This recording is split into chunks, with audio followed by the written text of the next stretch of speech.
Ladies and gentlemen, this is our evening live feed to come and address what is happening in our nation.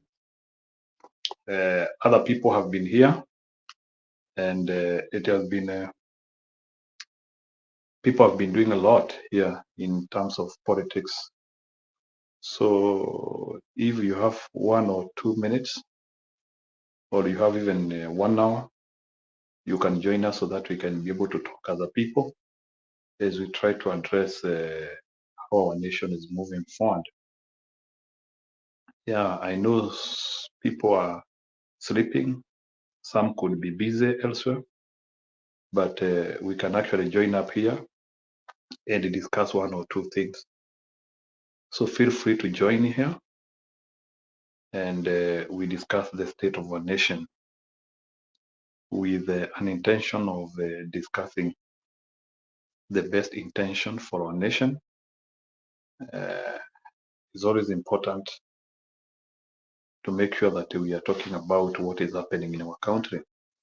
Are we retrogressing? Are things changing for the best? Are we making sure that we are checking this government the right way? There are so many things we can discuss here, and I believe there is a lot we can talk about. Yeah, King Charles is here.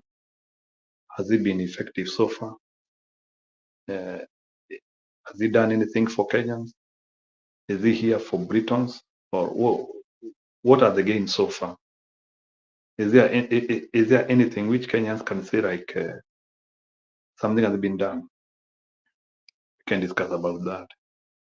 Also today, Baba gave an expose and an explanation of why he was in the State House, and he said that he was invited by the King of England, or Britain, United Kingdom. And do you think it was any necessary for the King to invite Baba? So those are some of the things we need to look at. Then again, you can see how Ruto is managing the country. Things are still not very good. Our economy is not doing well.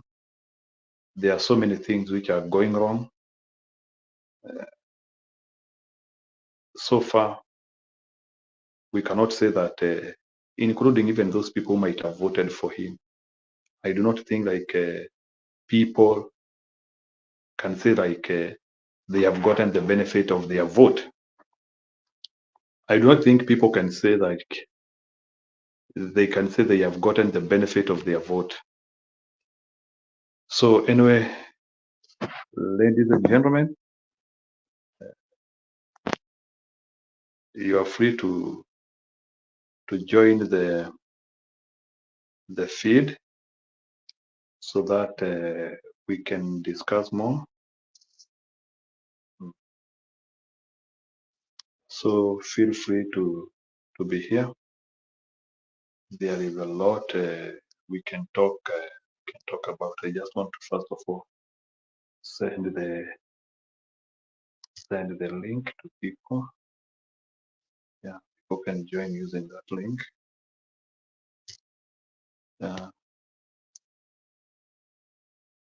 So guys, we are here to discuss what is happening.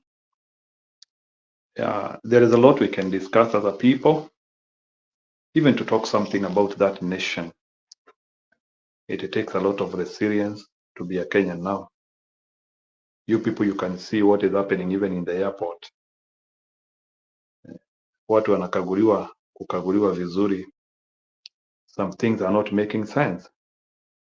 But ultimately, we have to see how we are going to defend our nation. We cannot say that all is lost. Mnaona vile watu wanafanyiwa huko kwa airport vibaya sana. Anyway, those are a number of things which are happening. There are so many things which are going wrong. That is the bottom line, and we can discuss them here. Yeah, our nation doesn't. The appetite of our nation has gone. People do not feel motivated, including even workers. Look at teachers. Look at policemen. Look at doctors, county workers, government workers, parastatal workers. I don't think even these days companies even talk of salary increases anymore. The inflation is too high. Avenues of making money are dwindling every day. Our currency is weakening. There is a lot like which need to be sharpened. And again, our politics has not stabilized because we are just after looking for ways in which the election could be legitimized and we could be able to know the truth. So we hope that once the bipartisan is done, they can be able to give us long-lasting statements which can actually explain what happened on August 15. All in all, even if everybody is pushing for an inclusive country, there is a lot of things which need to be done even before we talk of that inclusivity. We know people have no problem. Majorly the problems are usually with the politicians who at times bring bad rhetoric, they bring bad agendas, and then those agendas actually come and jeopardize everybody. We just had Ruto the other day who brought the bottom-up agenda, which is actually not applicable or workable. And now that bottom-up agenda has been our pain, our thorn in the flesh. In the name of saying that they want to transform our nation from our usual political thinking, they actually designed a system which could help them to get power, and also they designed a system which could help them to change our nation as we are. Yes, Trofosalai, karibu. Tuko hapa tumeamua tu kuongea kidogo just to discuss what is happening in our nation. So feel free, keep talking to Fosalai and all the others who are joining, even the 7 guys who I can see. Enjoy our show. I know you enjoy our show very much. So in a nutshell, what we are trying to say is that our nation has a lot which need to be changed without even indicating that an evolution can off. But the truth of the matter is that outrightly a revolution could be a must if some of the things which we need to change have to be changed. So we just have to keep on preparing for that. Remember, human beings have a limit, and if issues continue the way they are continuing, then we reach a level whereby life becomes complex for everyone. I think, and I believe 85% life has become very complex.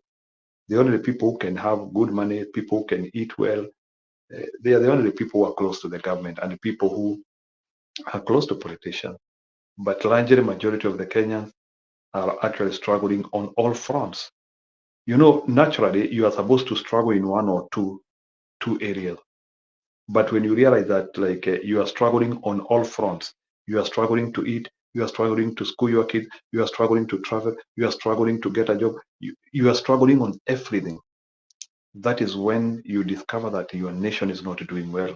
Struggles are there, we admit, but we should be able to understand that you should not be struggling on everything, including a poor man.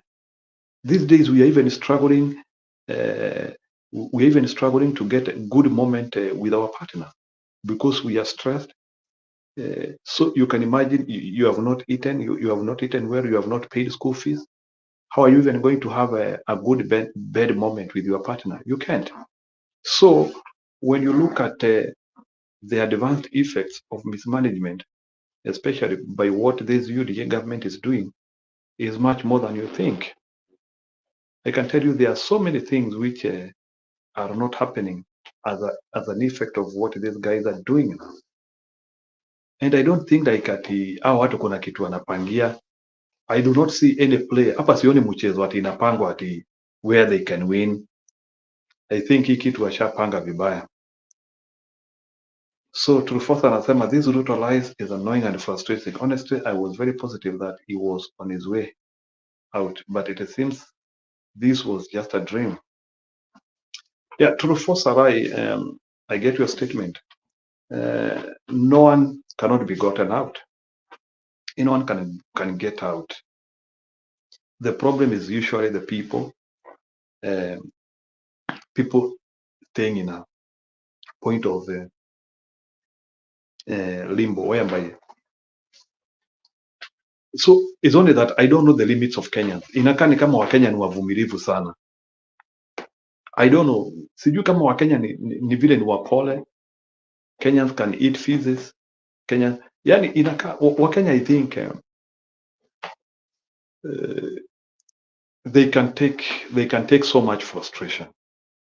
I think that so true. First, that is one thing which I'm getting to know. I think before Kenyans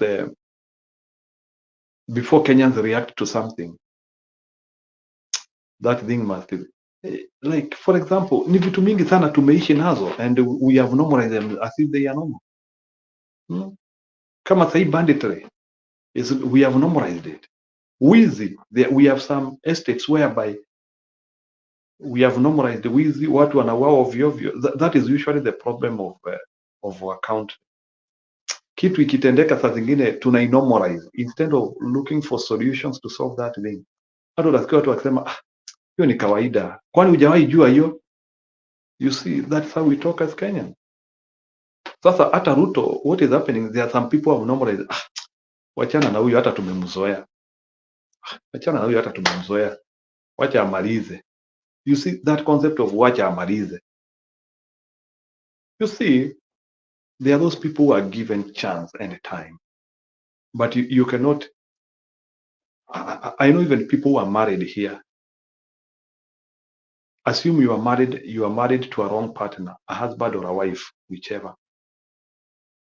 Na unasikia kutoka kwa hiyo doa saa hii. Can you try to tell me mtu anakuambia tu vumilia like in another 5 years, like vumilia tu mtu atabadilika? How do you feel? Saa zingine there are some things which huwezi vumilia, na wale wengine wamechoose kuvumilia, they have ended up in some worse situations like Mwende, kama yule msichana alikatakatwa mikono in Ukambani in the name of kuvumilia. So hata sisi wa Kenya tunaweza vumilia, now we end up in a wrong situation. Huyu jamaa tu decapitate kabisa, tukue sasa ametupeleka in a situation whereby sasa tupelekwa sasa in a state of one party rule where you have no opposition, you can not oppose the government, and then tukue na sasa na ile inaitangwa eternal rule. Hao watu tu wanakuwa tu ndio wako hapo, kazi yao itakuwa ndio wanatafuta mtu wanaweka. And we have nations which are in those situations. Russia is in that situation. So kings can be made. Na sijui kwa nini ameleta king Kenya. So sijui kama that is the motivation. You want to create his own hegemony. So because unajua these people like power, and I know power is one of the things which disturbs them too much. So we have to start asking ourselves, to what level can Kenyans vumilia hii shinda? But frankly speaking, from an observative eye, I think Kenyans ni wavumilivu sana. I don't know, is it that we don't pull on one side? Is it that we don't have a country to defend, whereby everybody feels the same burden that we need this country intact for our generations to come, for our children? I don't know. Kwani hatuna hiyo uzito? How comes there is somebody who can still sleep when his country is being destroyed? How come somebody can sleep and can feel okay when things are not working? I think those are some of the greatest undoings which we have as a nation. Like patriotism varies. Kuna wale watu ambao wanasema, and this even comes like, for example, hata mtu anaibia serikali yake for his own good. Hiyo kitu nakwambia kweli, imagine instead of somebody being brave, there are some people fighting. like the way maybe the recent day South Africa walikuwa wanapigana so high wapate hiyo kikombe ya World Cup. For hiyo kikombe saa zingine hata watu nasikia wameshinda World Cup, is not about even hata ile pesa iko hapo, it's about the flag, the flag. So somebody will fight so much like hell so that they can get that supremacy, so that their flag can be raised, hoisted, and respected. Just like the way at times we do it in athletics, we fight so hard so that our flag can be hoisted. But how comes sisi kama raia wa kawaida, we don't want to work so hard so that our flag can rise high? How can our flag rise high when we are supporting impunity and the breaking of the rule of the law? How are we protecting the flag if we have a Supreme Court which can be bribed and start making rulings which do not make sense? I think patriotism comes more than what we think. Patriotism comes in many forms. So the truth of the matter is that there is so much we can do as a nation, as a people, including even some of the organizations we have. These churches which were used to amass votes, we can actually use them as a sentence of teaching people about good governance na vitu zingine, including even fighting for their rights. Those are some of the avenues which can be used. Hizi makanisa vile zinatumika kuharibu mambo, they can also be used also to make things. We have so many institutions which can be used to make things work, including non-profit organizations. We have people who can stand for the right governance, including even the remaining parliamentarians. It is not that we are ring-fenced and nothing cannot be done. Something can be done, but to me, I think the resilience of Kenyans is too much. People are hungry. People do not have food. Now, especially Pia, we have also been brought up in a bad culture, and I want to expose it here as I wait for people. Unaona, especially tukiloa, and I know many people can identify with this. At times our parents are not keen of tumetoa pesa wapi. I work in Nairobi, I work in Kisii, I work in Homa Bay. Mimi ni washu huko, ama mimi ni mwizi huko, ama whatever I do, nafanya biashara halali huko, ama pengine hata mimi ni kahaba huko, biashara sio halali, I mean whatever I do. Then during festive season nakuja nyumbani nilikuwa nimedrive gari kubwa sana, ama nikuje nianze kujenga mjengo kubwa sana. No one is usually, actually, even our parents, like who are close to us, most of the time they are never interested in even wanting to know where we got that cash or whatever happened. It has been done in honesty. I remember there are some people who nilikuanga nikisikia, and I want to say these are elders who used to say this.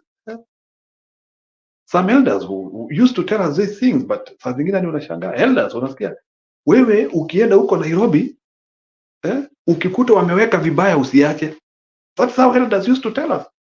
Wewe ukienda huko Nairobi ukikuta wameweka vibaya, they are not telling you what, but it's a very deep talk ambayo unasikia already that person is introducing you to unpatriotism. Ati wewe ukienda na huko ukuta wameweka vitu baya usiache, tuletee, bring them for us. And that is the spirit which we raise our kids with. Like wewe ukienda kwa ofisi yoyote ukutane na deal usiache, wewe beba. But little do you know that hatujiulizangi hii kitu nabeba ni nini. Assume kila mtu abebe, and basically that is what happens. So that is where we have poverty. Ask yourself, how comes that tunaiba every day, yet we don't become rich? We are still a third world country struggling, which is still begging for malaria drug, for HIV drug. Why? How comes? Mbona tunaiba na hizo vitu hazitusaidii? It doesn't make sense. At least we need to be sufficient on some issues. for me, I believe at this time now, at hii level tumefika, kuna misaada ingine ambayo to me it doesn't make sense. In the 21st century, hakuna nchi inafaa kukuwa ikisaidiwa story ya dawa ya malaria sijui nini. No. And we want to talk about innovation, technology, industrialism. No, there are some basics now, ati hakuna chakula, yet kuna mvua, you can irrigate. You see, these are cheap things you can do. Imagine you cannot irrigate. Kutoa maji hapo kwa mto kuweka kwa shamba. We cannot do that in large scale. Or even to do boreholes, we cannot do that. We need an international NGO to come and do like 10 boreholes in Kajiado or in Marsabit. As we cannot do that. Kuchimba shimo, kuweka shimo kwa ground, we cannot be able to do that.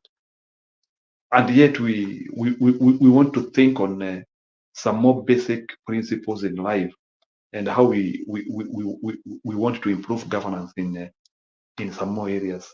Iwezekani?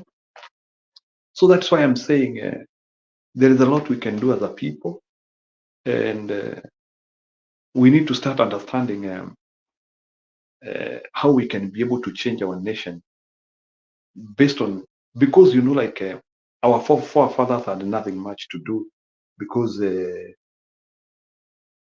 world was a bit disconnected with the global world, and they only concentrated with themselves, though they passed culture to us. But now there is a lot we can do for the benefit of this world at this time now. There is much more you can do as a people.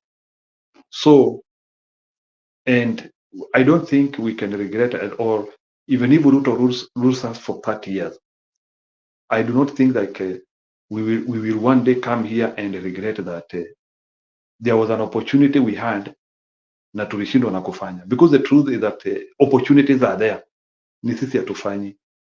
Opportunities are there,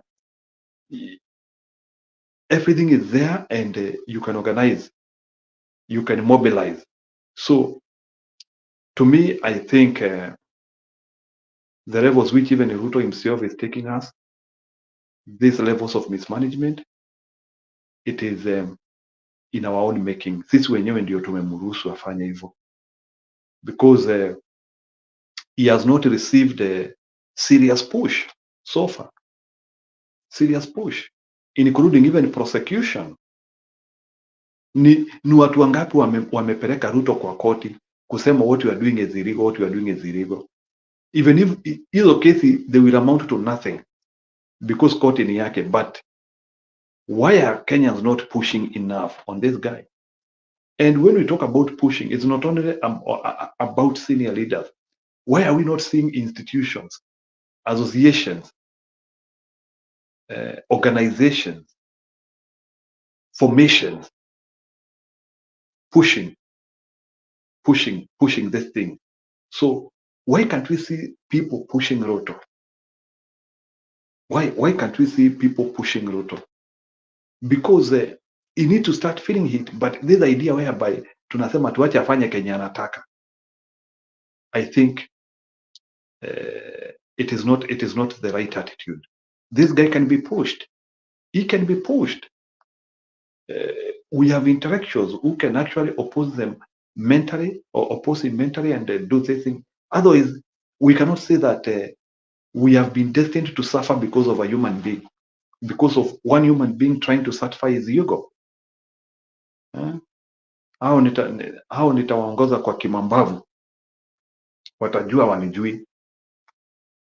I wish hata hiyo statement ilikuwa yake, watajua wajui, because it is so much ati we will now raise our children in a very bad environment, an environment of stress, environment of agony, environment of where you don't love your government, you feel your government is mistreating you. Now that is the environment, because remember, majority of the people we have now are the youth. So the youths of this nation are going to become very bad fathers and grandfathers in the future, because their youthness will have been spent in agony. Hiyo ndio hiyo ndio shida sasa. These youths will not, and this is serious information, socio-psychological information. Some of the nations which are able to do well, they are the ones which allow their youths to get opportunities. And that is why Africa is having a lot of problem, because we are having majority of the youths in the world, and yet those youths are the most frustrated in the world. And that is one of the thing ambayo imekuja inaharibu Africa sana.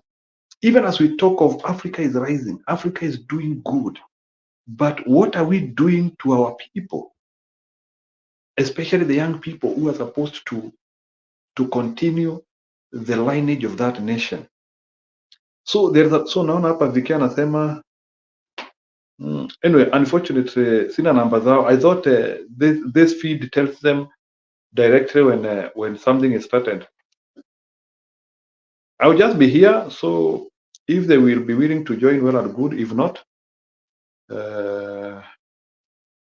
nitapiga mosheni yangu alafu niende. So I can see here Gesare, big men and women clapping at him, laughing around as if they see goodness in him. Yeah, those are some of the things now which we have to start now asking ourselves, because for real it doesn't make sense. There is a lot. Forget about those who are clapping him, but let's ask, like, people who can oppose this guy. I believe Kenya has powerful people who do not agree with Ruto. We have billionaires. We have so many people who have status in our nation. Mbona wamenyamaza? Unless you tell me that they are part of his Kahoot. Unless if they are part of his Kahoot, that is what we can say. Maybe that is the reason why these people are silent. But the truth of the matter is that we have enough people in our nation who are not willing to do anything, or who have decided to take a backseat. But unfortunately is that even as this guy is destroying our nation, this guy is also destroying their wealth there. Don't think like if you are a billionaire and your wealth is not doing well, you are not affected. You are affected. You know, the reason why God gives you money, and I want to explain here.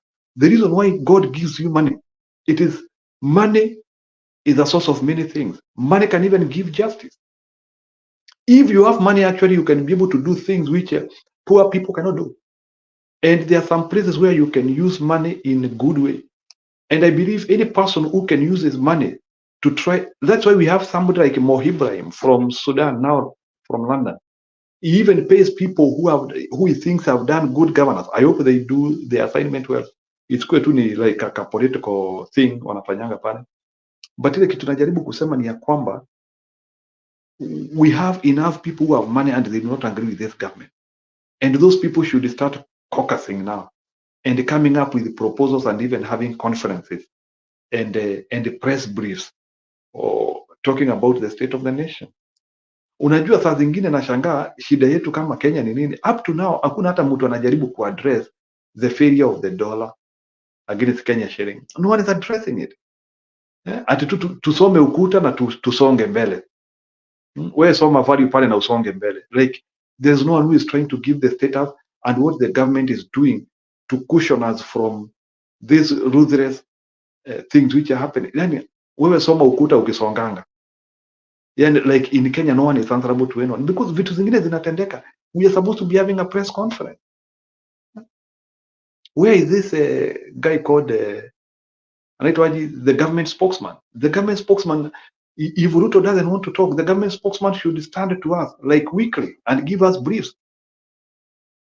Huyu jamaa ataongeangi. When is the last time when you saw that Somali guy addressing the status of the nation and some of the things which they want to do to make the life of people better? They don't even address hao watu, sijui wanatokezeanga tu maybe pengine wakati tunapata mgeni. We have so many redundant people who are not doing serious things. So something needs to happen.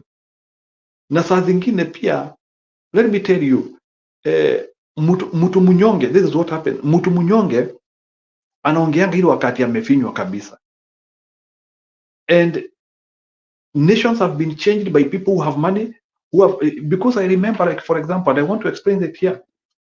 During the Vietnam War, I want to show you how people with status can protest and change history if they decide to.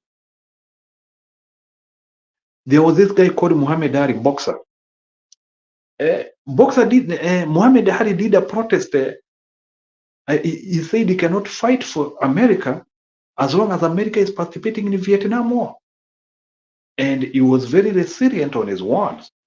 So that's what I'm saying. If you have a status, you can actually silence the government if you have status. And when you have status, Mungu alikuwa amekupea pesa na mali. That one is power. You are a government in your own way. The reason why Raila Odinga is respected in Kenya, it is because he is a government in his own way. He has money, he has a name, and he has people, groupings and formation. Hata wewe kama uko na pesa, you have power. Because money gives power. And if you don't believe in Zakayo, if you have money, you can actually rescue people. The problem which we are having is that rich men of Kenya, unless all of them are agreeing with Zakayo, but it is abnormal, we have not received a press conference from the rich people of Kenya business group. Where are they? Are they all making money? Ndia waongei? There is something here not working, not functioning. And maybe Vicky, I need you to tell me, Mukua na rai hapo, and Gesare, where are the rich men of Kenya? That is where power is. Power is from the rich men. Rich men change nations. They change the thinking. They change the status quo. They change the paradigm. They set trajectories. Where are the rich men of Kenya? I want somebody to tell me, where are the Kenyan rich men?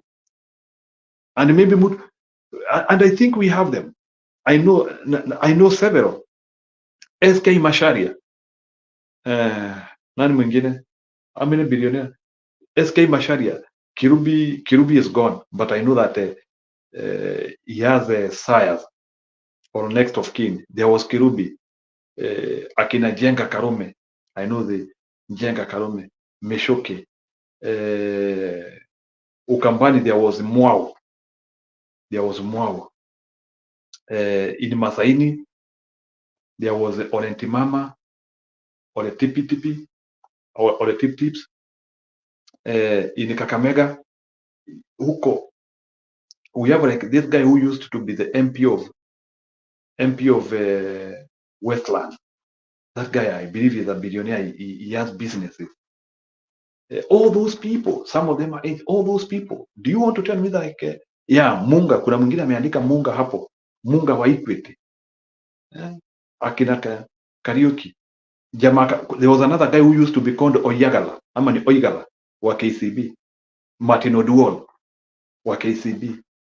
There are these guys of Stanbic. There are these guys of Britam. Muthiora. There's a guy called Muthiora, ama all those billionaires. Are things treating them equally? Wao wako sawa? Maybe guys, allow me understand that mambo iko sawa. Our business people seems like ni kama hii mambo iwaguzi.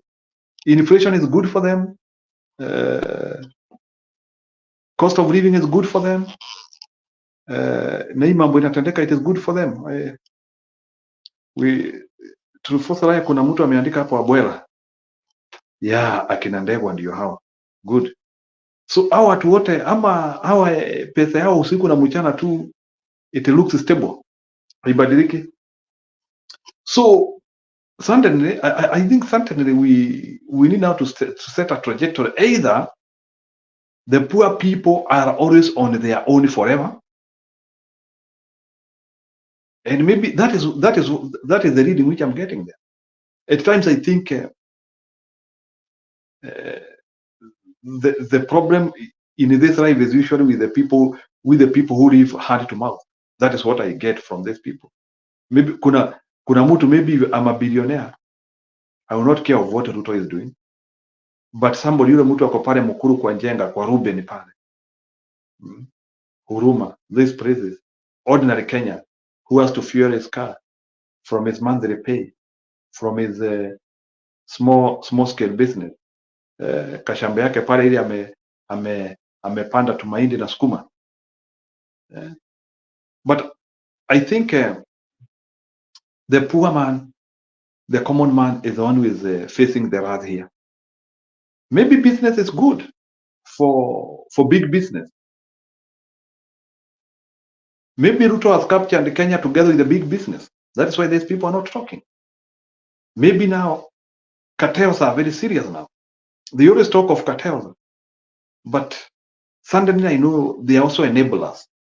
And this is what happens sometimes when rich people, billionaires, they are not serious with their life. At times pia inafikanga level whereby they also enable bad governance. So, and I believe some of the leaders who have done very bad things, they also do that. They try to look for the private sector people who they can actually jeopardize the government with them. So let's start seeing rich men who can be able to stand for Wanjiku. Wanjiku hana mtetezi sasa. Wanjiku hana mtetezi kabisa. Let's see people rising up. Okiya Mtata is not enough. We need more people who can actually stand with Wanjiku. People to say enough is enough. We need people with moral authority in the society. People who have something to lose when governance is not working. We need now to see people standing with Wanjiku now. We need to see it. People in the state house standing with Wanjiku. It's not about parliamentarians or elected people, but we now want people in the state house. Watu tajika wakisimama na watu. We now start to see, we need to see those formations. And maybe that is one of the things which we need to discuss in the future. Like, where are the moneyed people? Matajiri wa Kenya wako wapi on all these things?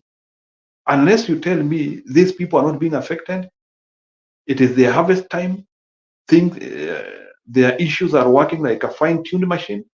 Unless somebody tells me that is what's happening now. But suddenly something has to happen before we get lumped into one big basket of mismanagement. But I think the moneyed Kenyans have to rise up and wake up. We even have very empowered Windis, like that Rai group, the Patels, the Singhs. Where are they? Ama hao wako sawa, hakuna shida. Do you want to tell me that when people do not have money, they cannot go in the shops? These people, Chandarias, or to them, they don't care about politics. When it is working bad, no, there is when the politics is functioning. Have they also bought into the propaganda that this guy is doing something? Huyu jamaa kuna kitu anafanya?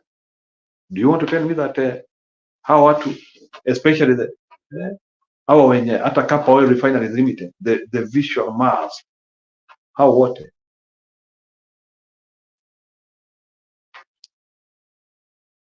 matajiri wasipoongea, they will end up in the same problems which Nakumatt ended, and we will not be speaking. They should also know that they are also in danger if the government is not functioning. Wanaweza funga kwanza. Biashara ikianzia downfall inakuanga mbaya sana. Biashara ikianzia downfall inakuanga mbaya sana, especially these big businesses. They are the worst. It cannot be rescued. Ikianzia downfall, you will start even taking overdrafts and some other monies and you will not manage. Ni down. You sink and sink and sink and sink. So actually, if there is somebody who needs good governance, are these businessmen. Not even, actually businessmen need good governance more than Wanjiku. Wanjiku anaweza enda akule mandazi mbili pale na viazi na muhogo na alale. But if you are a business owner, you cannot do that. A business owner has to be liquid all the time. Sasa ndio huyo ameendea still, suddenly dola imeruka na 10. Definitely hiyo inflation itakula hata hiyo profit yako, so utakuwa sasa ni zero sum game, unarudisha tu pesa tu. Hizi sio shinda za kungojea, and I don't think like somebody can say now anyway within 5 years you can close so many businesses. Si ati hii ni time kidogo, especially if you continue with Zakayo the way Zakayo is continuing. So there is so much which is going wrong. Let me see. Okay. So there is so much which is going wrong. So gentlemen and ladies, let's see how we can co-work and unite and come up with a philosophical way of safeguarding this nation. We cannot continue seeing our nation being ripped off and there's nothing we are doing as a people. If we unite on one agenda. So ndio tunaombea baba kila siku, at least I hope something will happen within the front, like we will be able to push beyond what we are doing. I hope we will not get sunk on this bipartisan thing. I hope hatutamezwa na hiyo mambo yote. Kukue, yani there is still something we can do.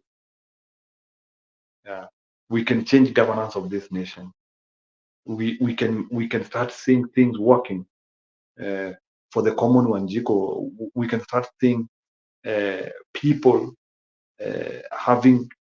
seeing the fruits of their labor. Unafanya kazi unapata pesa, unauza kitu unapata pesa. Like people should start seeing the benefits of what they do. That is the principle of life. But every time, it's only in Africa for most of us, mtu ameshinda pahali for one day, amechoka kabisa ama kwa mwezi mmoja, and still that person cannot feed him. Like sweat and food are not related for us. I've met with the people who are in a position, mtu ako hapo ni God, lakini anakuomba 50, anakuomba 100, anakuambia bwana leo ninunulie lunch. Somebody, mtu wako kazi na hawezi jinunulia chakula. That is the status we have as a nation. It doesn't work that way. If you are working, you should be able to buy yourself food, because hiyo kazi ni mzuri, you are being remunerated well, you can eat. Just imagine you are in work, you are working, na hata huwezi jinunulia chakula. Now huyu mtu hawezi jinunulia chakula. Can this person be able to feed 4 people, his family? And you know, most of us, we have big families. Can this person buy school, pay school fee, buy clothes for his children? Na pia wafanya vitu kidogo kidogo. There is so much. So the Kenyan parent is burdened. The Kenyan parent is burdened. Is burdened sana. Kijana wa Kenya ako burdened sana. Kijana wa Kenya ako burdened sana. Ama Kenyans are burdened. Like, we can no longer get the benefit of what we work for. And it is unfortunate.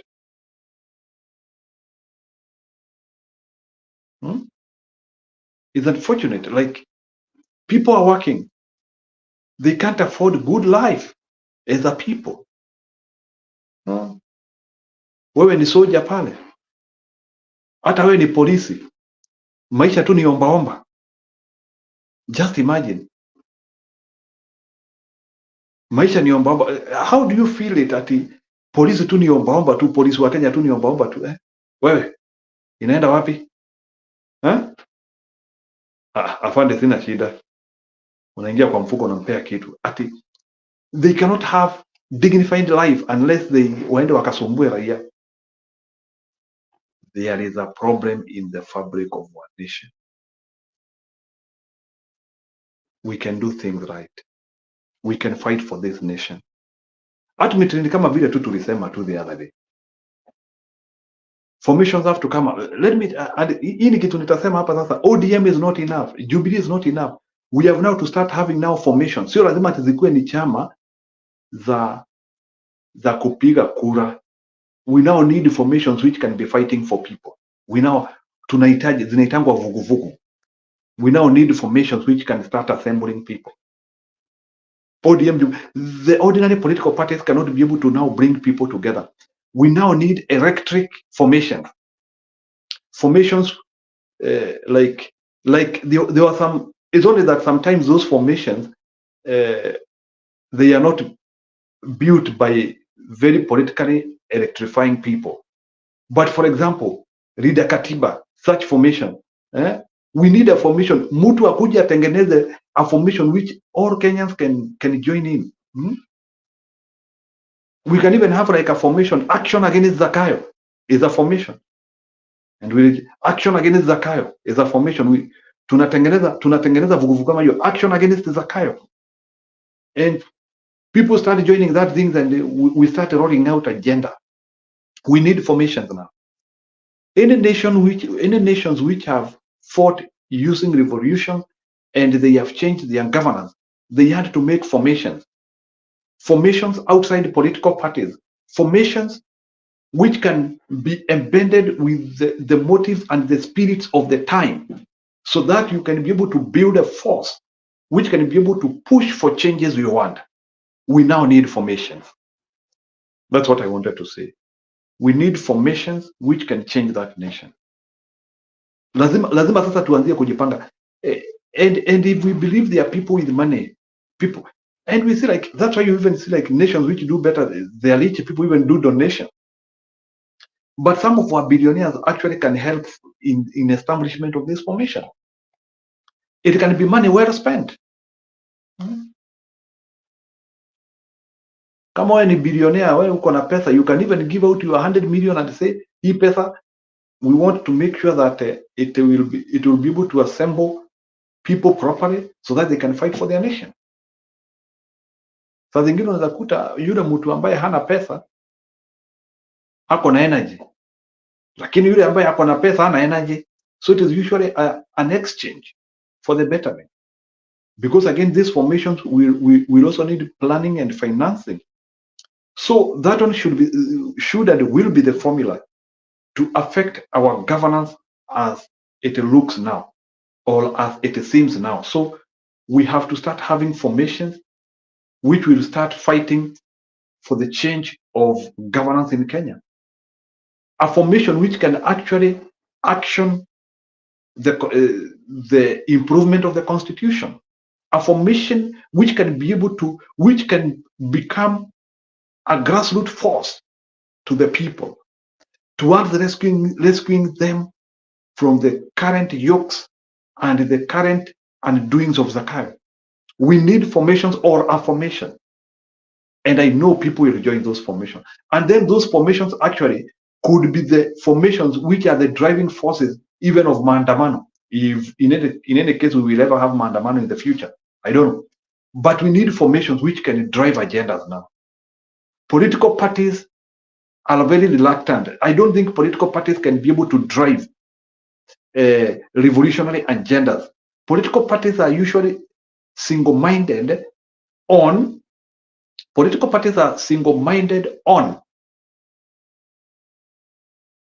change of governance through electoral process. They can't help you much. But formations, political formations, unification are usually very good in forcing changes when the government is rigid. And those are some of the things which we have to start learning as a people. We need formation. Our leaders have to see how they are going to assemble us into formation. So that, I don't know what, let me,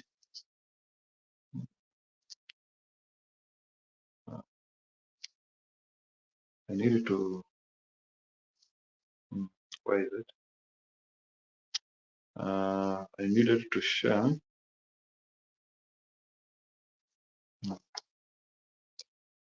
Sijui kama nimepotea.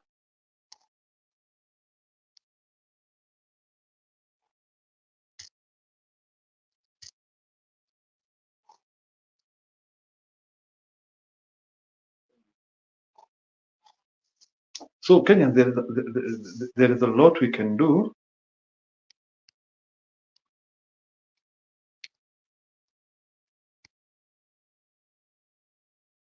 Sijui kama nimepotea. So, okay.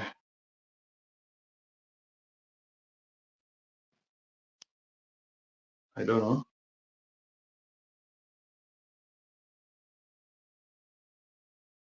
Sorry, you know, eh?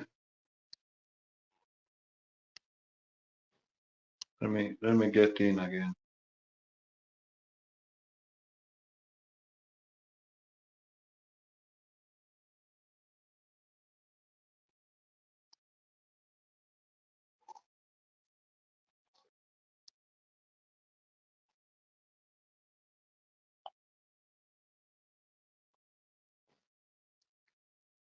I hope I will not. I don't have a.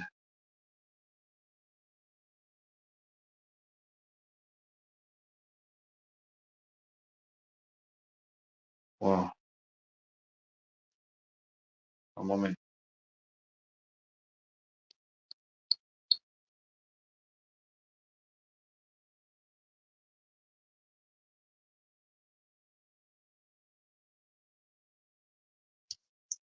Sorry, nilikuwa nimeingia.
Hello?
I don't know. Ni kama ni mbili. I don't know.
Okay.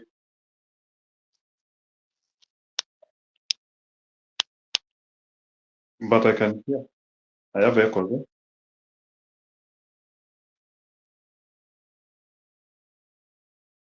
Mm.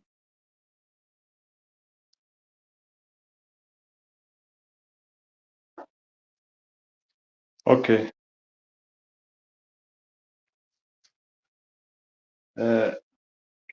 Kenya ni maandamano, welcome. Eh? Thank you. Yeah, go ahead. You can raise your point. Leo tunaongea tunaulizana, has King Charles helped Kenya? Was this trip helpful? And where are the Kenyan billionaires in all this problem? Like matajiri wa Kenya wako wapi? We are not hearing them. We are not hearing any information from the rich Kenyans. Are they happy with Zakayo? Are they with him? In other words, where are the rich men of Kenya? Because we know that the stakes which the rich men is in society for matajiri billionaires. Where are they? Because we have not had any press conference hatujasikia wakisema chochote. Those are some of the things I think we need to discuss.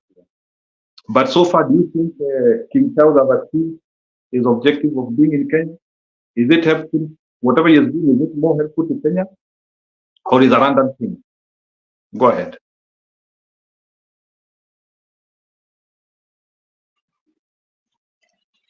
Thank you, Jiro, and everybody who is listening. Nimeingia tu kibahati, sikujua uko tayari ama umeshafungua hii forum.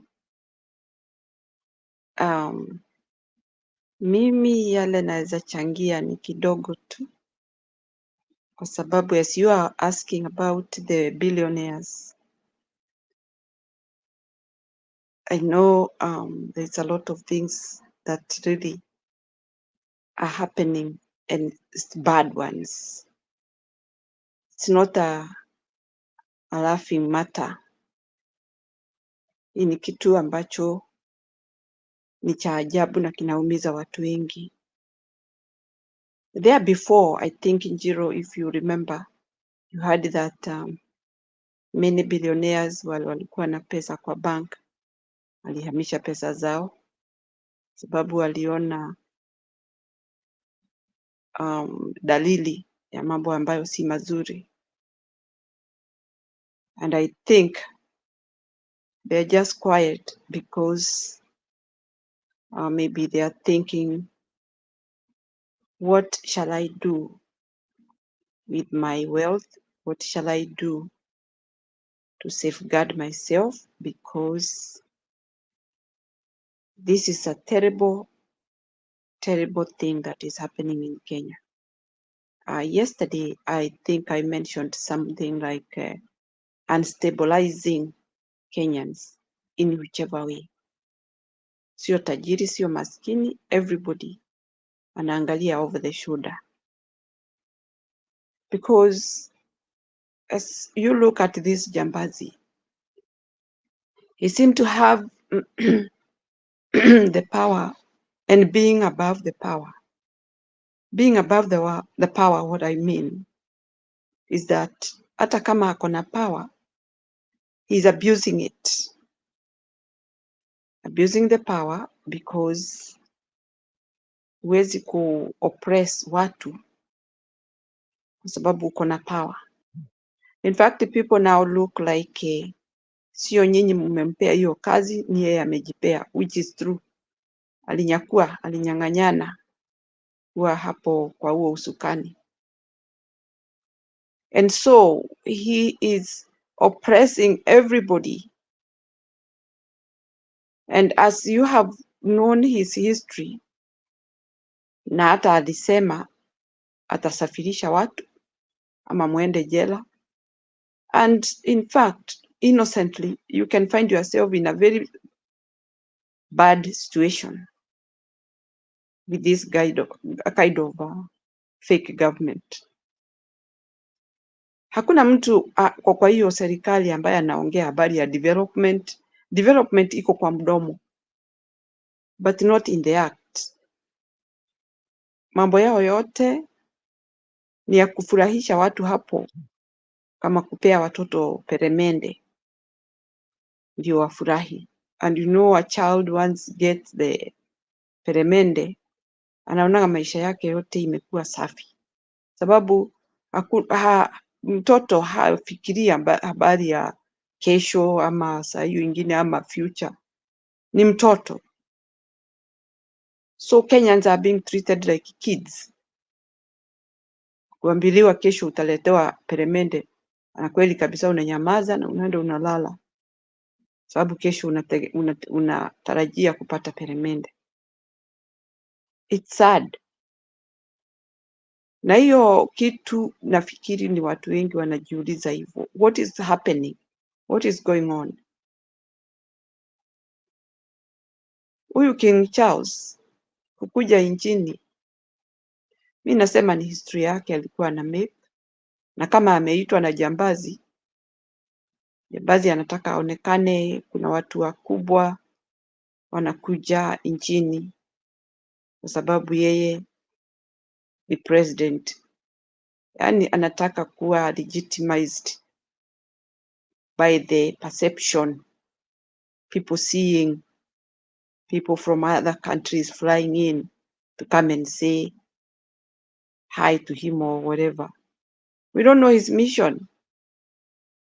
And if he had his mission coming to do things about the colonization, ama kusema jambo ambalo ni la kupoesha watu ambao waliumia wakati wa colonization, let's see, because I'm yet to see. First of all, King Charles is not coming to bring development in our country. He's not coming to make things different. He's not coming to make the high cost of living better. He's not coming to make hiyo mafuta ya gari iwe chini, iende chini. There's nothing that is going to change. The only thing that is going to change is only that we are seeing him there. Akienda wapi, macho yanafuata. Hiyo tu. But the moment he will vanish out of that country, that's the end. Isipokuwa kuongea hiyo Kiswahili ati na watu wanacheka. Seriously. Ati kwa sababu mzungu anaongea Kiswahili.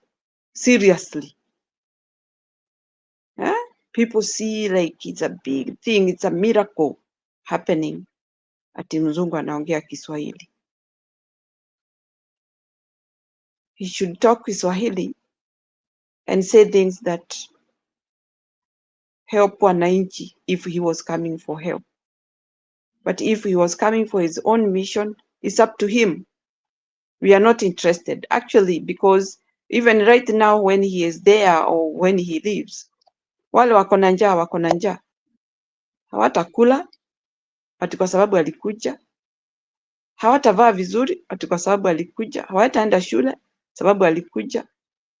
Hiyo ni mission yake. Na kama ni jambazi alimwalika, well and good. Jambazi hata yeye huwa anatembea kwa watu tanga. So hakuna kitu kubwa. In fact, when you see things going like this and you see people flying in and out, we have to be very vigilant. Sababu si watu ambao wanatupenda. Hajakuja hapo ndio aongelee habari ya shida zile mnaendelea nazo, and he knows very well. Ni vile tu aonekane ameingia huko kama ego. You know? Ego anapopita pale juu, kuku vifaranga ama kuku akiona huyo ego akipita, huwa anaambia watoto wake waende wakajifiche, sababu huyo ni mnyama ambaye anaweza wanyakua. So we are just watching this King Charles floating over in our country. lakini msifikiri kuna change ameleta. Hatafanya Ruto aache kuua watu ama kuchukua mashamba ya watu ama kubomoa manyumba ya watu. There is nothing. It's very sad. Ati watu wanasikiza yeye ati akiongea wanacheka, wanasahau na zile tabu wamekuwa nazo. Wanasahau ati wako Kenya, lakini saa ile ataondoka ndio watajua wako Kenya, pahali tabu inawaka kama moto. Surely, I don't think that this situation will change unless Kenyans stand up. It will continue. Sahi hawezi kuongea habari ya ameambilia watu kazi pahali fulani ama ametafuta kazi Saudi Arabia ama wapi. Sahi sasa yani anafikiria what to do to please. Imagine, to please a foreigner but not to please the inhabitants of Kenya.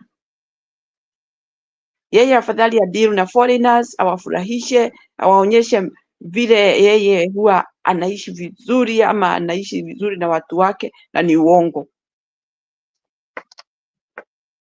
Amejifunika na ngozi la kondoo. Alafu huyo akiondoka, basi inarudi kawaida, matatizo yanaendelea. Si ati imesimama, bado inaendelea. Ni kama vile tu mzungu anakuja kwetu, hawezi piga picha pahali ile anaona ni mzuri aonyeshe wazungu wao.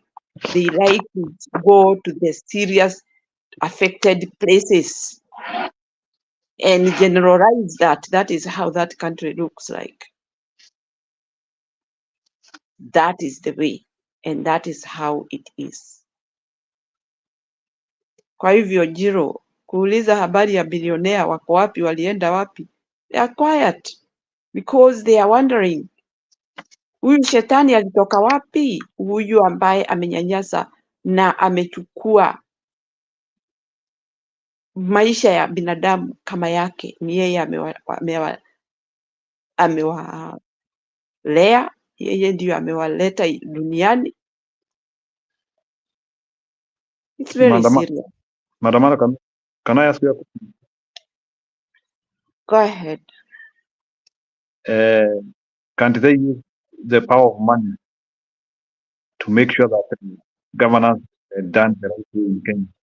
Unajua, when you have power, how come they are so resistant and by the time the done and he can actually think, so it is not a laughing matter unless some of these have joined it.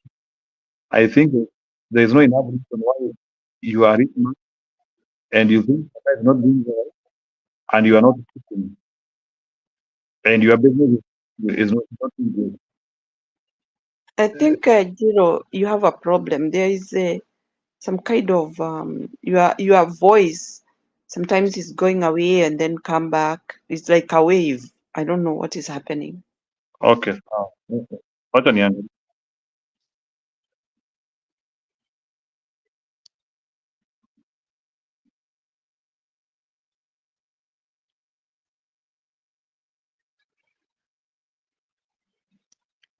Endelea tu as I solve. Okay.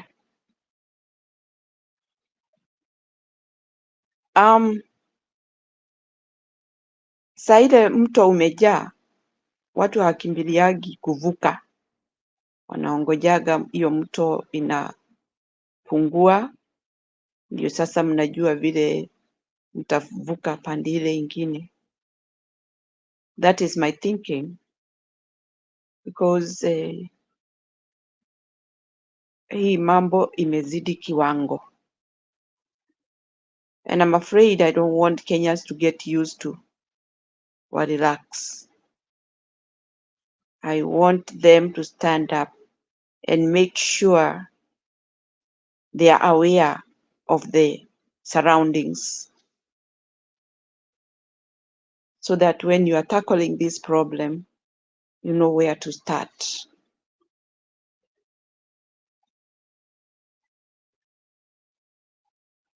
Shida ni mingi sana imeendelea Kenya na bado itazidi, kwa sababu mtu ambaye anapanga kunyanyasa watu ndio waishi maisha ya kiholela, ndio aweze kuwafungasha, something like to oppress them. I think that is the way it starts. Na hii imeanza mapema sana, na ni vizuri imeanza mapema, kwa sababu maybe angekuwa ameingia sana kabla watu wengine hawajategua hiyo mizizi. I know there are people behind there thinking seriously what is happening, and they must be making their strategies wherever they are, because sio kila mtu anaweza achilia nchi yao iwe tu namna hiyo. I think Kenya was very stable, however, there before 2022, but the strategy, the tragedy strike once and for all, but we are not going to accept that it's going to make us forget about our country. Shinda ambazo tuko nazo ni mtu ametengeneza. And in fact, I think they are sitting down and say, ni nini ingine imebaki? Tufinye wapi? Because they are not interested of leading a country. They are interested in leading a country whereby people cannot raise their voice. People cannot fight for themselves. People don't have rights and don't have laws. People have no venue or vent if they have problems. They don't have anywhere to take their grievances. Inakuwa imewekwa ua moja kubwa sana ya kusema ati huwezi kujitetea in whichever way. Huwezi kuteta, huwezi kwenda anywhere kupeleka malalamishi yako. Imemaliziwa hata kabla ufike kwa mlango. How on earth? How can people live like that? There's nobody to listen for your problems. There's nobody ready to listen for your argument. Na unafinywa. That is where we are.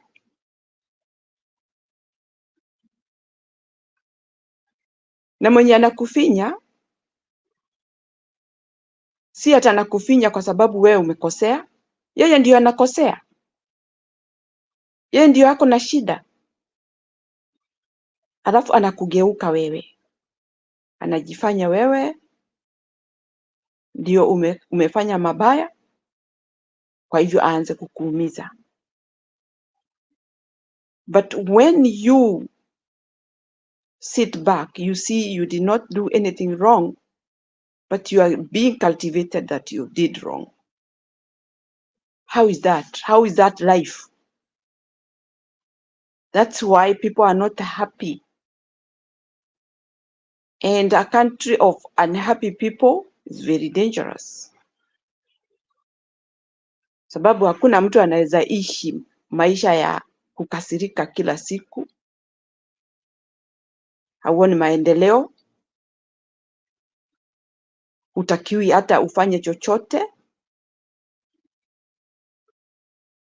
hutakiwi ukule, hutakiwi uende shule, hutakiwi, I mean, everything that are basics for you have been curtailed. Yani itafika wakati ya kuwa sasa mtapanga laini na tubakuli, muwe mnagawiwa chakula na hiyo fake government. Think about that picture. Kenyans queuing for food because now imefika kiwango huwezi lima, huwezi fanya chochote. Hata ukilima hizo chakula yako inakuwa controlled, mahindi yako unaenda kuuza vile wao wanataka. Yani hupati kitu cha kukufaidi wewe ndio uweze kuendesha maisha yako. Nyumba zitakosa mwangaza, nyumba zitakosa warmth. Itakuwa sasa ni kuishi tu. Yani ni kuishi tu ukiwa bitter, ukiwa mdhaifu. Seriously, I hope we will not reach that point to the extreme.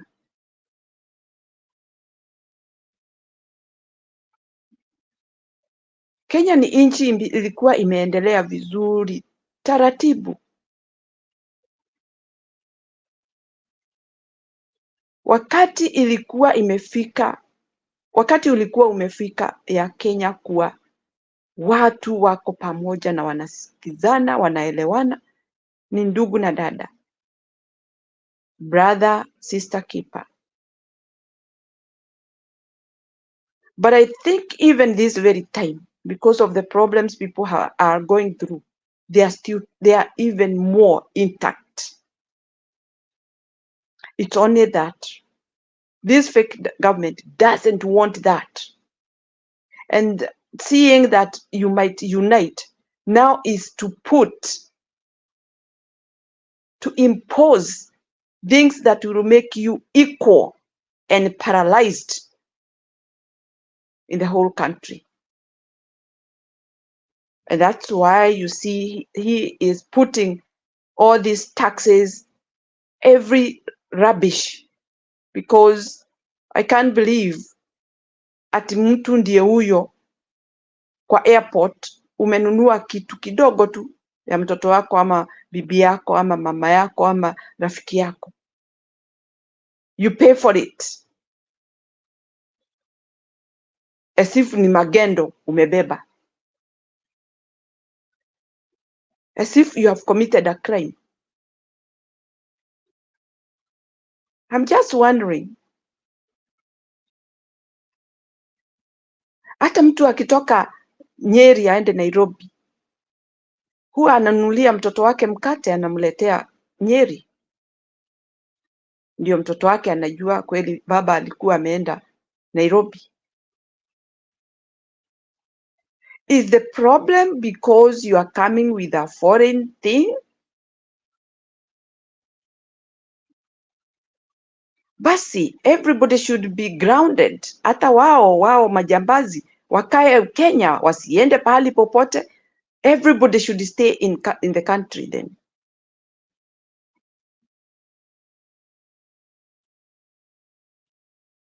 Ndio basi tuwe sawa.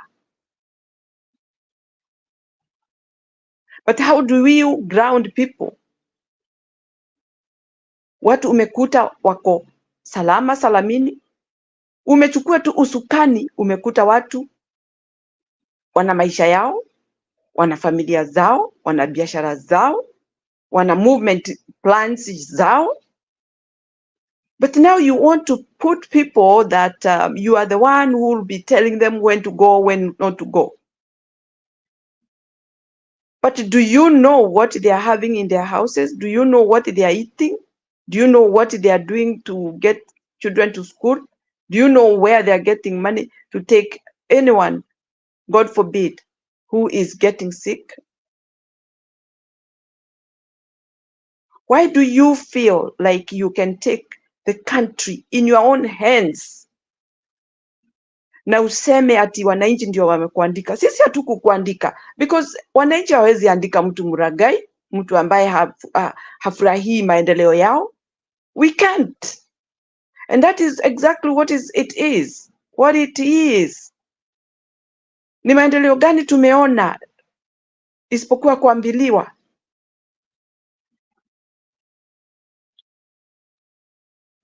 Tutafanya hivi, tutafanya hivi. And in fact, all these clips need to be brought forward. Iwe kama ndio chai ya asubuhi ama dawa zile zilikuwa zinaambiwa asubuhi, sasa na jioni, because this is unheard of. Mtu anadanganya watu, and in fact people will listen to you because you are on the camera, na unawaambia watu, si ati wanaongoja uambie hivyo wakifikiria unaongea uongo. People think you are serious because they have given you that work as a mandate. You are mandated to bring development in the country if you are capable. Lakini ikiwa wewe ni kucheza tu, unachezea maisha ya watu, unaenda pandi unasema stadium zitajengwa sijui gani, pandi hii dams zitajengwa, pandi hii barabara, pandi hii sijui affordable houses. All this nonsense, people are just listening and swallowing and wondering, are we bewitched? What is going on? The whole country have been captured, put at a standstill. No development, nothing completely. Ni nchi gani hiyo watu wanaweza ishi bila development? And furthermore, we are not looking upon the government to develop. Leave people alone, give them freedom, let them do what they usually do. Maybe that way the country can stand. Lakini saa ile unaenda unagonga huyu, ukisikia kuna mtu anafanya importation, unaimpose big taxes, huyo naye anashindwa na kuleta vitu. I mean, you are making people look timid and as if it is old Stone Age now. We are going there. Sababu hivi karibuni utaona watu hawana viatu, hivi karibuni utaona watu hawana nguo, wanavaa vitu tattered clothes because they can't afford. Sababu kila kitu kama ni nguo ama kiatu ni pesa, na pesa zikiwa zinakuwa held by the government, fake government, ndio wanataka pesa, tena wanafuatilia kile kidogo mwananchi ako nacho. Where are we heading? Wananchi wa Kenya, I feel so oppressed, frustrated, devastated, weird about our country, what is going on.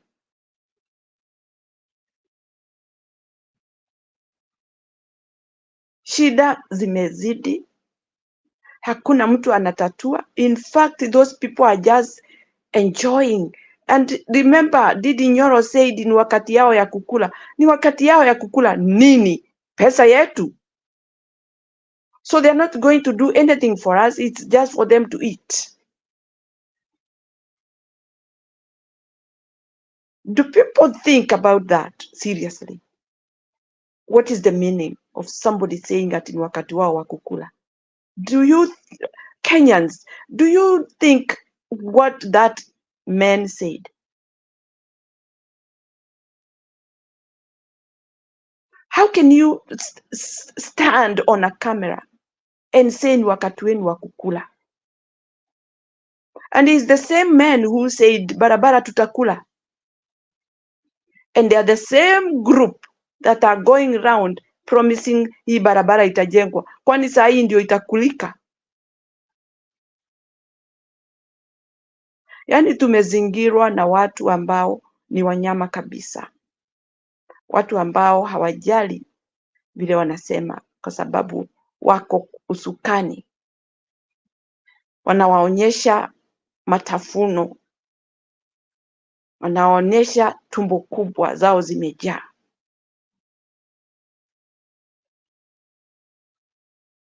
When we come here, we are not lamenting, we are talking the truth that stands, and it's a reality. Huyo mzungu kuja, huyo King Charles, it doesn't make any difference for me. It doesn't change my mind that I will respect the fake government. It doesn't make my country look good because he came. I think even it is more troubling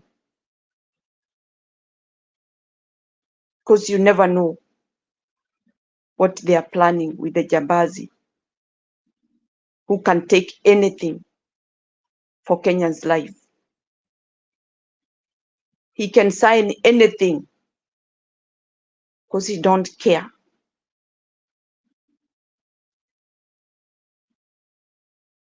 It's no more that we can know what the government is planning for Kenya. It's them, because they have the government. And these people said a lot of capture all the time before they got the fake government that we have, before they took or stole the election. They stated a lot of capture every now and then. In fact, I think that was my first time to hear state capture. Me, I didn't know before. And I was wondering, what are they talking about? So that is what they were planning to do. And that is what they are doing. They have captured everywhere. Kama ni serikali ya ukweli, kama ni serikali ambayo ilichaguliwa na wananchi, I don't see how they would be spending all these billions of money trying to seduce people to join them so that they can be many. Seducing even judiciary, parliament, so that when they do anything wrong, nobody to ask them. Nobody is against them. Wananchi ni kulia tu, watalia, but they will go nowhere. Hakuna kitu mbaya kama hiyo. Ati wewe utapiga kelele, utanyamaza. I remember there were times when we were being told in school, pigeni tu kelele, kini mtalala. I used to hear that, people saying. It looked funny. But now I feel the pinch and I feel the pain. Unajua sisi wananchi hatuko kiwango moja. Kuna mtu ako na pesa, kuna mtu mwingine in the middle, mwingine hana. Lakini bado anajimudu na anapata kitu ya kukula. Now it's like we are being leveled. Tuwe saizi moja, na si saizi moja mzuri, ni saizi moja mbaya ya kupigwa kichwa urudi chini. That is what it is.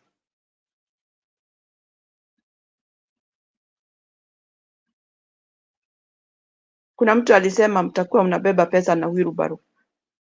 Hata sijui zitakuwa zimetoka wapi. Even though there will be a lot of money, I don't know who is going to get those monies, because of how our shilling will depreciate.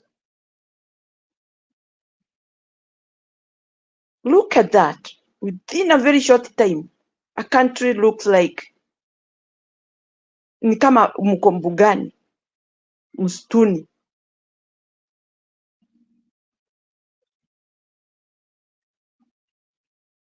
If there is anybody who should come to our country, should be a human being who think about the well-being of a country, ambaye anaweza simama aseme no, because it is not that people are faking. problems that they have.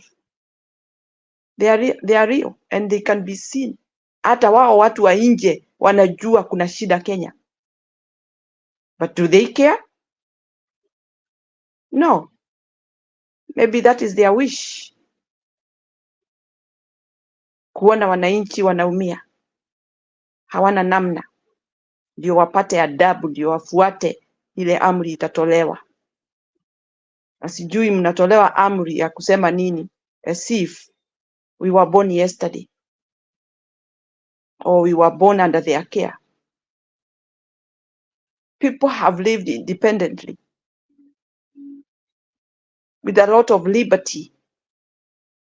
Mtu anajifanyia kazi yake, anaenda nyumbani kwa familia yake. Nimeshinda nikifanya hivi, hiki ndio nimepata, tutumie na familia yangu. Now there is nothing like that. The country has been, the family has been scattered. Kwa sababu ile furaha walikuwa nayo mbeleni imeisha.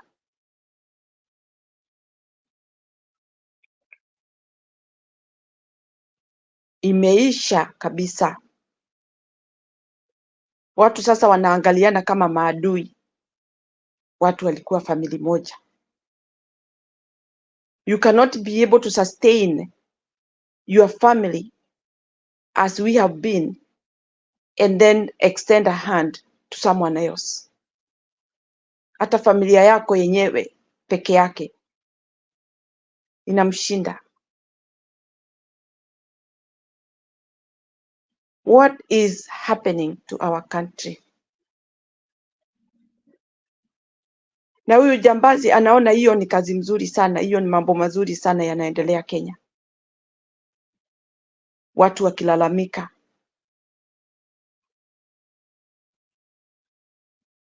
He was talking sarcastically to people ati nimesikia watu wanalalamika ati ninaenda safari sijui nini. Was he waiting for us to say so?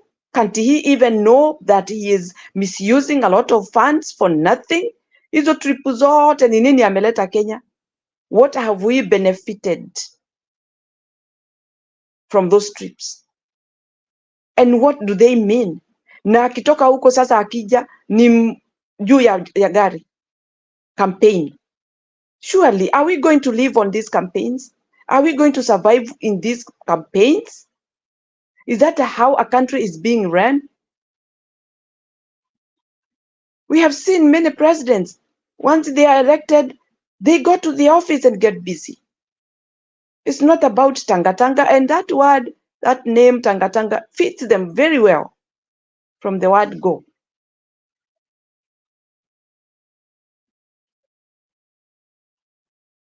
Don't complain or don't mock or insult people ati tunalalamika. Yes, we have a right to kulalamika. You are doing nothing, just loitering, misusing money, and you are saying the country don't have money. Why are you finishing people for trips that are just profitless? Haina maana hata kidogo.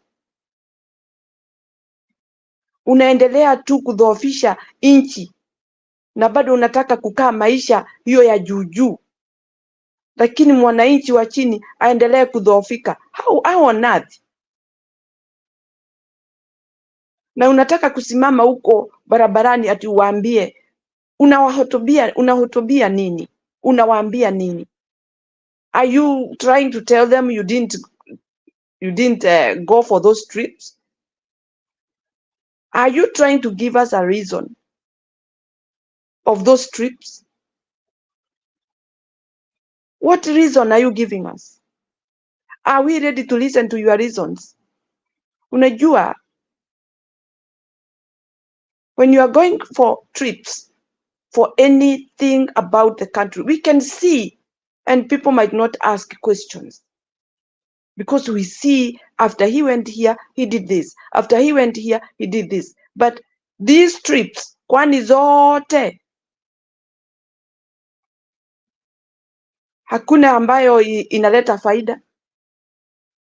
How unlucky are you that you fly in and out, but nothing is materializing?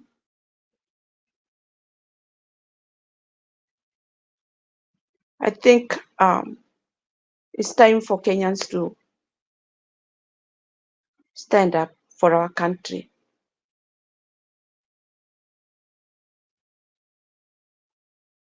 Najua Wakenya wako na uchungu, wako na mashida mingi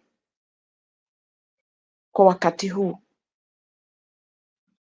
na bado wataendelea kuwa na shida, kwa sababu angalieni muone huyu mtu hana hata plan hata kidogo. Somebody with plans you can see. Mtu ambaye ako conscious na nchi yake mtaona na mtaelewa. Hakuna dalili yoyote. Mara tumedanganywa mvua itanyesha, ni kama yeye anakuwa huko anakuja nayo. Mara mnaambiwa hii itafanyika, mnaambiwa mbadilishe mazao yenu, mpande kitu ambacho mnarudi kuambiwa sielewi, hajui, he disappear.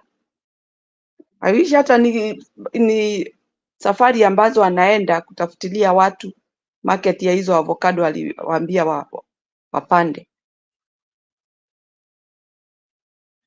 This is ridiculous. Nchi yetu tunayoipenda inadhoofika tu polepole, inavunjika vunjika. Mara mnaambiwa miezi 6 chakula itakuwa, mnaambiwa hivi miezi 3 kutakuwa hivi. Within 3 months mtakuwa mmejengewa damu. Within 6 months sijui chakula itakuwa aje. It is ridiculous. Wakenya Kenya, tafadhali tujenge nchi yetu, tuiokoe nchi yetu, because the more we relax, the more we are getting into deep ditch. Hata mwenye ataichukua itakuwa kazi ngumu sana. Hopefully we have to wake up, make sure our country doesn't die just like that while we are watching. Good people don't watch bad things happening. They try to rescue. I've never seen a country whereby everything good is being undermined. Everything good inaenda ikimalizwa. Anything that really can support the country inaenda ikimalizwa. Kwani yeye ataishi wapi na ataishi namna gani? You kill education, you kill agriculture, you kill everything. Alafu urudi useme ati kila pesa ambazo watu wako nazo walete wakupe. Wewe ndio unajua habari ya pesa, hakuna mtu mwingine. It's very sad. I think I don't know where Jiro went. I'm going to stop there. Maybe he'll be back. I'll check on him. But I'm going to say, Kenyans, let's unite. Let's come together. Let's be together than never before. And then we can have a group thinking. Vile tunaweza rekebisha hii nchi yetu. Na vile tunaweza ikomboa kutoka kwa hii minyororo ya majambazi. They have no interest of this country. The only thing it's fighting among themselves because kwa sababu ya mifupa. Wewe ulichukua ile mfupa kubwa, mimi nilichukua ile kidogo. So I want the big one. Them not fighting for Kenyans. They are fighting for themselves. Actually, even they are not thinking about Kenya at large. They are thinking about where they are in that state house. That's it. Nothing more. The only thing they are thinking is how they can benefit themselves. Imagine how many millions of people in Kenya who are really depending on a fake government that is not even worried about them. Why should they be there when they cannot support the inhabitants, the citizens of the country? They're just benefiting themselves. Kila mtu amejaza mifuko yake everywhere. So now they'll come for everything. They'll come now for your house. They'll be coming now to your house and knock and ask you how much money do you have in the house? And they will tax you and carry it. That will happen. They have employed social workers, those health workers that will be visiting people in the houses. The same way they will have those workers who will be coming to your house and check how much you have. Do you have a TV? This TV you're gonna pay for taxes. You have a fridge, you're gonna pay for taxes. And yet you are paying for the electricity. You have a big house, how many rooms? You're gonna pay every room taxes. It is sitting on Kenyan ground. It is how they are treating us. So we can give so many examples what they can do. They are getting into your skin totally. Ndio wakunywa ile damu yote uko nayo, ubaki umekauka. And that is what will happen. You'll be charged taxes of what you have in your house. So the more items, appliances you have in your house, the more taxes you'll pay. Wale wanakaa nyumba ya matope, hao ndio wataumia tena, sababu shida yao itaendelea kuwa mingi. Because those who have, if they don't have, those who didn't have get even more poorer. Because maybe niko na shamba nimelima mboga, hao ambao wanatafuta kibarua kwangu hawatakuja tena,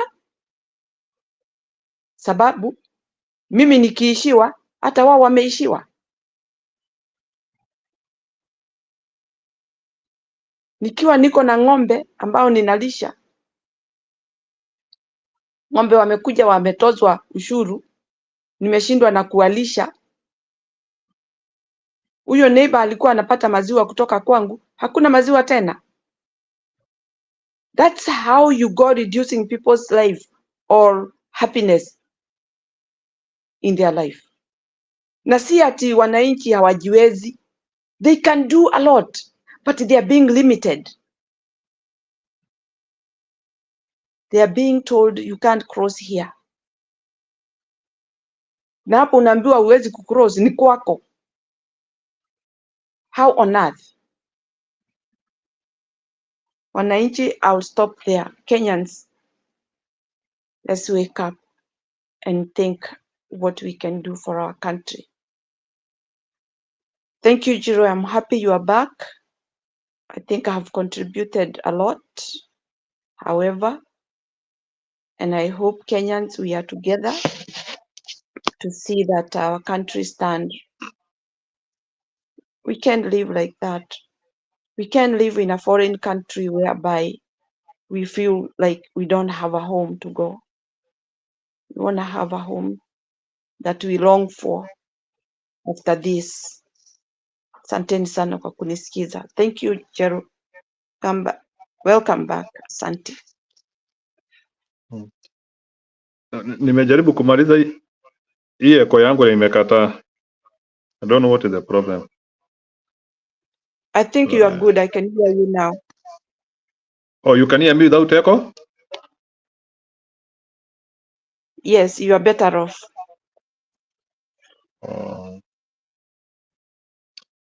Anyway, ni sawa, umepeana a lot of information, and I think we are happy of that. There are so many things going wrong, huh? And ni kama vile baba amesema, nimeona hiyo TikTok yake aruta continua. That's what he's saying. I hope there is something special for us, and we will be able to fight for this nation by tooth, by nail, na jasho yetu.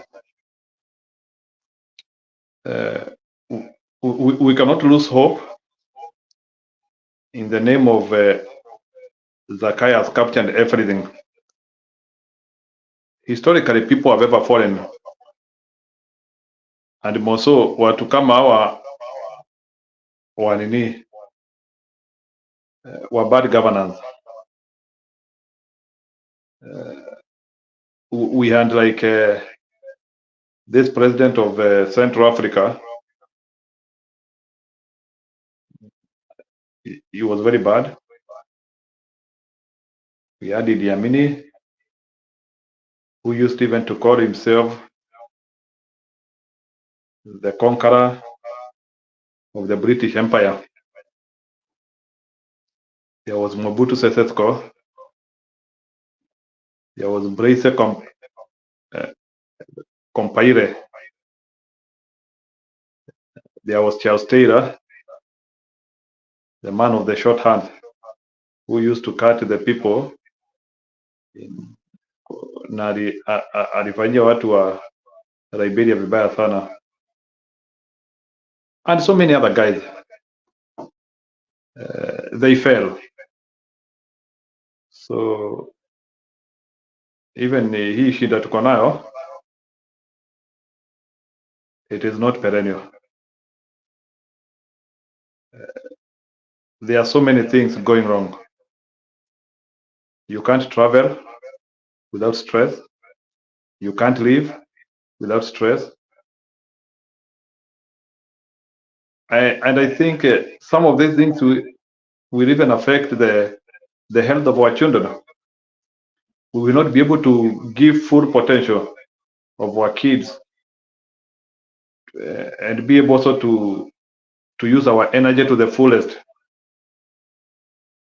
But we have to be resilient and strategizing. We cannot be relaxed.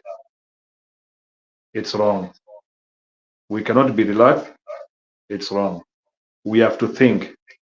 Mtu akiwa na shida nyumbani anakuanga akifikiria hii shida nitatatua namna gani. We can't say that we don't have a clue. We don't have a strategy.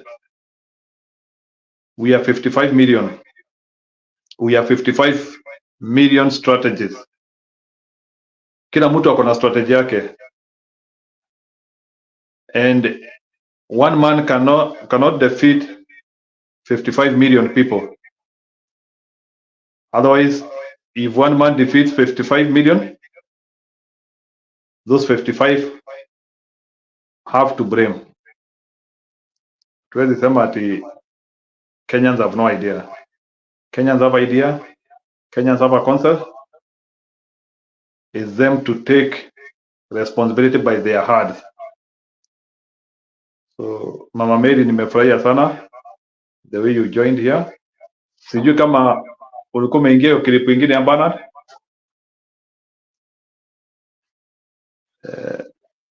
No, sijaona yoyote leo. Hii tu ndio nimeingia. Okay, ni sawa. Okay, that's okay. I think we can give ourselves another 10 minutes. If there are no new entrants, I will be happy to change to close this clip. So nimesikia umetoa pia point yako about Charles. Kuna mtu nimeona ameandika comment hapa, visit ya King ama ya King is usually very expensive, so we are spending a fortune.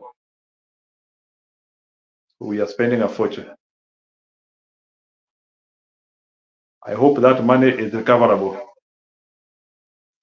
I don't think the King has any tourist attraction ama kitu yote ya maana, na nimesikia wamekataa kutoa apology, ati wamesema walituletea kizungu.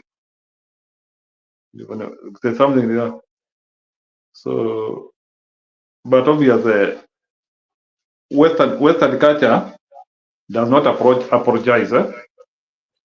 That is an insult in the highest order, because sisi habari ya kizungu ni sisi tunaongea kizungu, si wao. Na hata yeye saizi aliongea Kiswahili, si ati inamaanisha ati sisi ndio tulimpea Kiswahili, ni yeye amependa kujua. So how expensive is English? Ni wanatulipia hiyo masomo ambayo ni ya kizungu ndio tuwe tuna faida.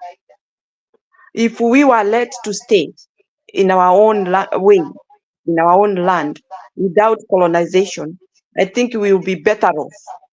Let me say this. These people, our wanaitwa Japanese, I think they are the most people who have got the very nice and comfortable and durable vehicles. Hawa watu hawajasoma kizungu. They make those cars and are learning through Japanese language. And I think that is why they make perfect things. Sisi kama tungekuwa watoto wetu wanasoma Kiswahili, nafikiri wangefaulu sana, kwa sababu hiyo ndio lugha yao, lugha ya wananchi. I can argue that way. Sababu unapotolewa kwa language yako unapelekwa kwa language nyingine, you struggle to maintain it and to understand each and every letter.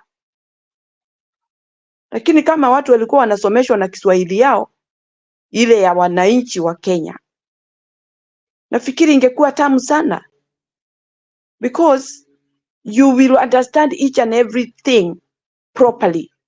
Wacha hii ya kwenda kutafuta library ati ujue hii ilikuwa inasema nini, ama kushikanisha hiyo majina ndio ujue umeweka sentence ama la. That is a very big insult to us. And furthermore, I think we should be let alone. Na mtu kama huyo asije Kenya kufanya watu wakumbuke ile shida walipata, alafu aongee maongeo kama hiyo ati alituletea kizungu. What does it help us? And yet they are milking us. Hiyo kizungu wakae nayo. It's very painful when you hear people saying that. Hata inarudisha ile uchungu ilikuwako iwe more than it was before. I can't believe it. We better be let to stay with our poverty. Na ninafikiri hata tunaweza ishi very healthy, simply because ni nini ilitusaidia hiyo English walituletea? Ni nini ilitusaidia? We lost a lot of people, genuine people, good people, very smart people through that. And we cannot stand for somebody just to come swing around and say that, after all, this is what you got from us. Take it. Take it. Maybe this is what has made the country poor. Sababu ya kudepend na mambo ya watu wa miigizo kutoka nje. That's the problem. You cannot be assimilated and you become a better person. Tumekuwa assimilated, ati sisi tunajua Kizungu, tunajua ati tunaona wazungu, sasa tunaona ati mambo ni mazuri kwa sababu wazungu wanakuja. But we are forgetting about ourselves. We have our own life. Na hiyo life yako ukikosa kuiheshimu, huyo mtu hata iheshimu. I said sometimes, if you respect your culture, that's the way you'll be respected. Lakini ukikatakata, uishambaze, uimalize, rather the same way they will take it. Na watakuchukulia hivyo. In fact, you'll be respected if you respect yourself. Watu wasimame wamwambie, listen, if you have come here to insult us or to remind us or open the woods again, we are not happy with you. We are not going to allow that.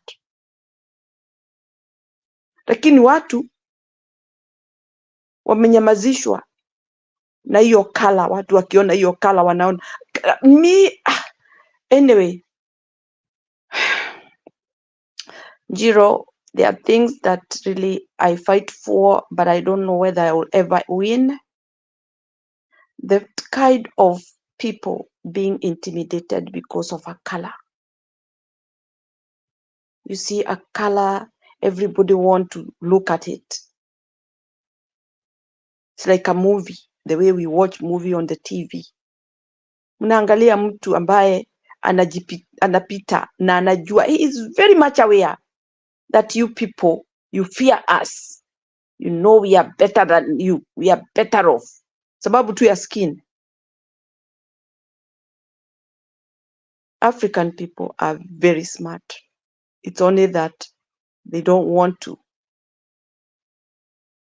They don't want to. They want to be led. They don't want to lead. They want to be shown. They don't want to show. That's the problem. Mtu huyo akisimama mbele ya watu, hata aongee broken English, watu wanapiga makofi. What for?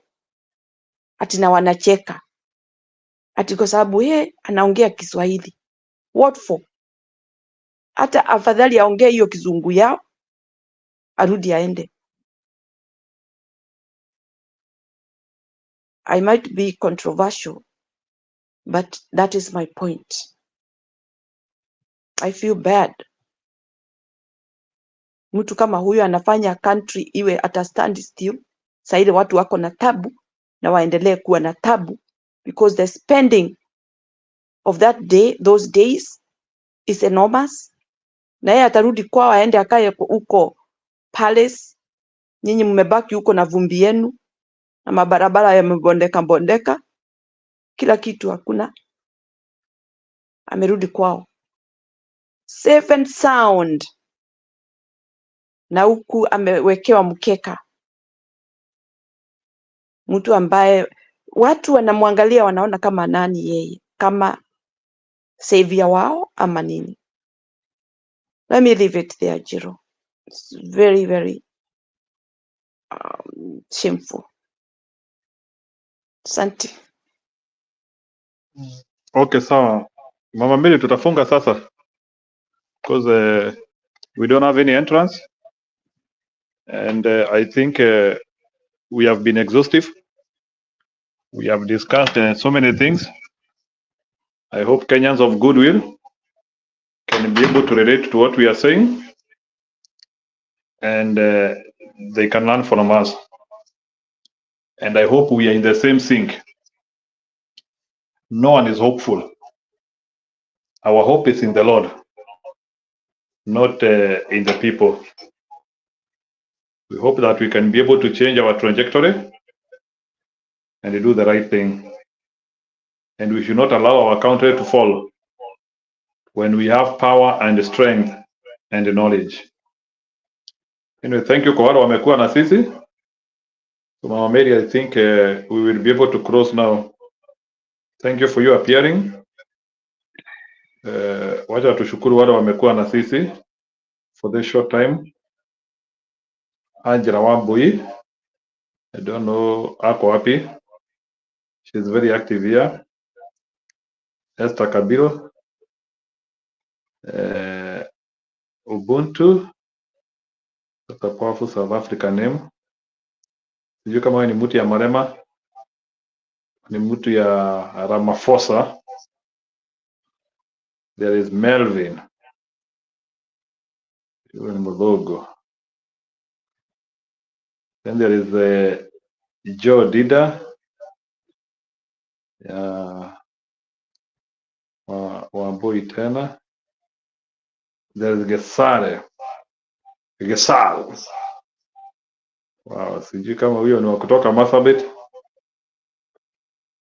There is Trufosa Rai. Huyo hata aliongea sana leo. There was Alex Ogacho and Streamy and wenyewe. Good. So I think we can call it a day, unless if Mama Mary, you think you want to add one statement. Me, I think we can meet tomorrow kwa majaliwa yake Mwenyezi Mungu, and we keep the fire burning. And thank you all for supporting this station, this studio. Without your effort, your input, your audience, we are dead. Mama Mary, kama unataka kusema kitu before we click end. Me, I just want to thank those who are with us this evening. Mambo ni mengi na Kenyans, we should not be intimidated by the environment. It could not be even hard as we think.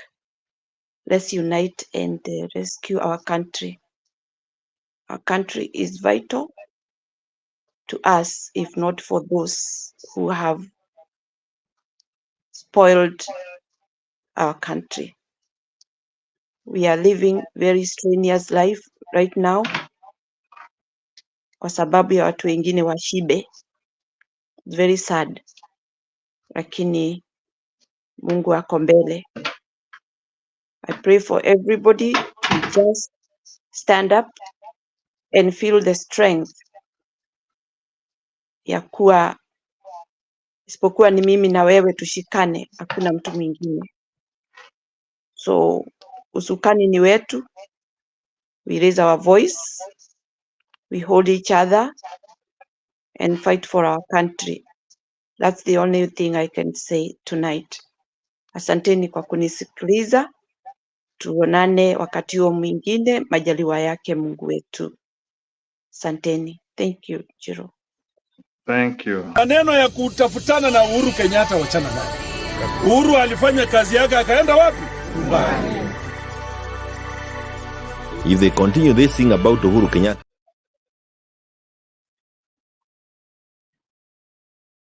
Maneno ya kutafutana na Uhuru Kenyatta wachana nayo. Uhuru alifanya kazi yake akaenda wapi? Dubai. If they continue this thing about Uhuru Kenyatta, they are going to see the things they've never seen from some of us.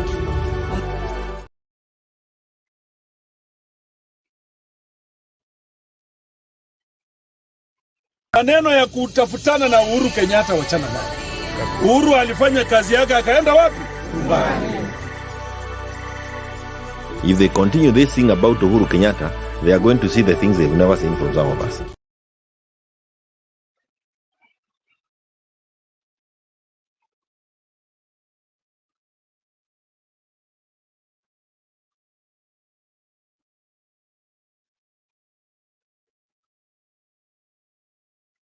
Umeshindwa na kufunga?